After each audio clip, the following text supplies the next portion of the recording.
ben, il y a une vingtaine d'années, quand je suis arrivé en Israël avec ma famille, je me suis rapidement rendu compte que Israël était déficiente en termes de communication extérieure, et surtout dans le monde francophone. Donc avec Dominique Fitoussi et une équipe venant de tous horizons, hein, autant des techniciens que des journalistes, que des écrivains, ces gens n'étaient pas trop regardants sur le salaire, heureusement, mais ils étaient des passionnés et ils tenaient absolument à ce qu'Israël soit remis à sa place dans le concert des nations. Et pour ça, il fallait communiquer. Donc, on a été des pionniers. Toute cette équipe de fous a été, excusez-moi l'expression, mais il fallait être un peu fou pour tenter une telle aventure. Et on a été les premiers. On a pu rentrer dans les foyers français quand, dans la guerre du Liban 2, nous avons décidé de faire de la télévision. Et là, Israël était enfin dans les maisons en France, en Belgique, en Suisse.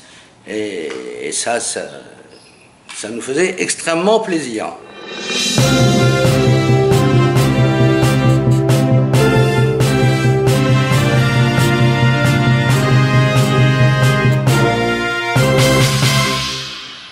Bien, il faut quand même comprendre que Guissen était extrêmement prenant pour tous ceux qui travaillaient, en tout cas pour les cadres aussi.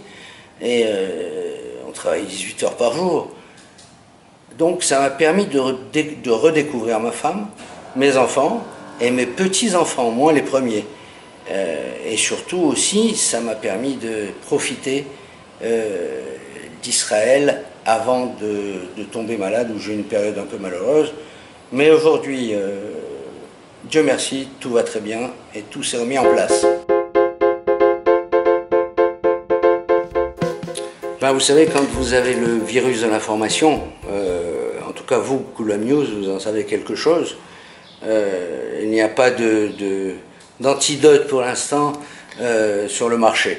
Donc probablement que ce sera une agence de presse, si je devais refaire quelque chose, ce sera une agence de presse, à travers, bien sûr, en diffusant l'information à travers un site internet comme Guissen à l'origine. Voilà, sinon, vous allez me poser la question, est-ce que vous voulez faire une télévision? On verra, mais je ne crois pas trop. Bye.